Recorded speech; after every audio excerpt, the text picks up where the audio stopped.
So why does Apple continue to go to their old designs and bring them back? Just put a new chip in them and ship them as brand new iPhones. And by the looks of it, people are buying into it. People are buying those new SE phones that are just a rebranded old version of the iPhone. In this video, I'm going to be talking about why that is and why Apple makes so much money doing it and people still buy those products regardless of if they don't have the latest tech or latest specs. If you're watching me for the first time, my name is Joey and I make videos on Apple and tech, but mainly specifically about Apple. I love the brand, I'm an Apple sheep, admittedly, but in this video, let's talk about why Apple ships the same phones over and over again and still makes money off of them. So to understand why Apple does this, we need to understand who Apple is targeting when they make these SE phones that are just rebranded old phones. There's three types of people that Apple are targeting.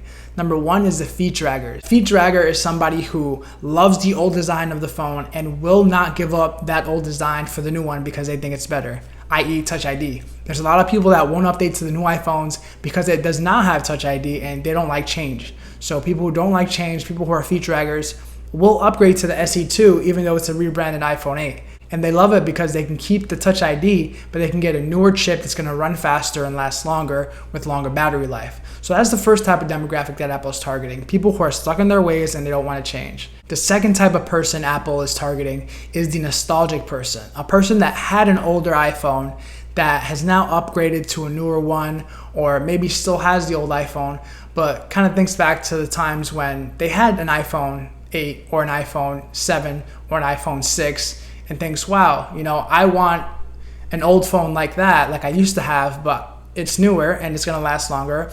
And this is a phone that I could buy and still kind of reminisce about, hey, I remember when I had that phone, it was pretty cool. And now they have a new version of it, so let me buy it. That's the second type of person that Apple is going for.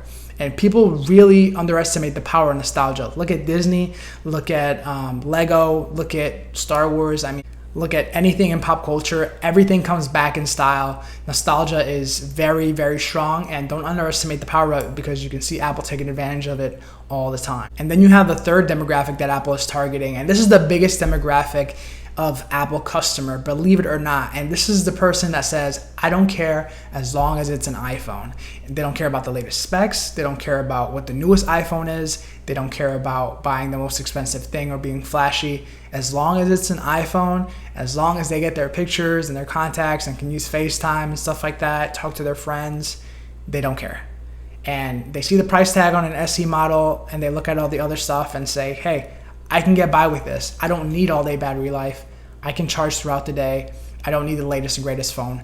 And that is the biggest demographic of Apple customers. Let's talk about some of the ways that Apple makes money selling these SE phones, even though they're not the most expensive phones. When Apple is manufacturing a new phone, there's certain costs that come associated with building a new phone, such as designing the phone, making concepts, sourcing the materials and tooling the machines to make the new iPhone design, manufacturing the actual phone and assembling the phone, putting it together, ultimately marketing the phone, making sure that people know about it, running ads, making sure there's brand awareness about it. And lastly, logistics, actually taking the phone that's already assembled, marketed, that's already been designed and sketched out, the final product, and getting it out to the customer, shipping the actual phone, making sure it gets from overseas to here. There's actual costs associated with that. And Apple has done a great job shrinking their footprint of every single iPhone box to make sure that they make more money doing that. But when we look at all these costs that Apple has when building a new iPhone, you have to take into account that when they ship an SE model, a lot of those costs are not factored into the equation anymore. Because it's an older design,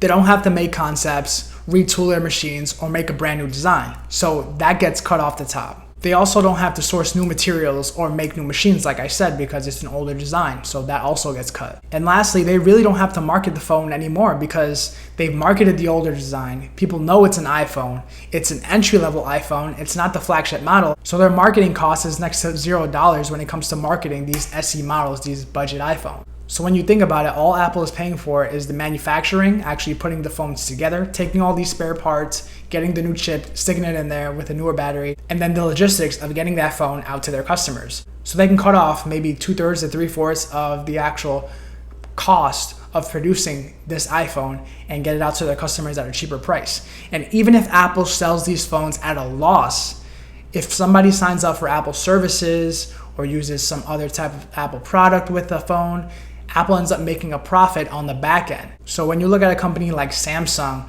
or Huawei or OnePlus, their phones don't last for 3, 4, 5 years. And they don't have that nostalgia factor. They don't have that brand awareness like Apple does. So Apple can sell an SE phone, lose money. That person buys, let's say, an Apple TV or AirPods or an Apple Watch, subscribes to an Apple Music, and they've already made the money back that they lost from the phone because they bought all these other Apple products that go well with the Apple ecosystem. So now you kind of have an idea how Apple can sell these phones and why they get away with it so easily, and people still buy them. Because quite frankly, if you're into tech, if you're into the latest iPhone, you're not going to be looking at the budget iPhone that your grandma gets or your mom gets. So I hope you like this video. Make sure to give me a like. I really appreciate it. Let me know in the comments below if you would buy an SE model. Have you bought an SE model, and what your favorite iPhone ever was? My favorite iPhone was the iPhone 8 Plus. I gave it down to my mom because it had Touch ID, and I wanted to upgrade to the iPhone 11 Pro Max, which I'm using to film this video.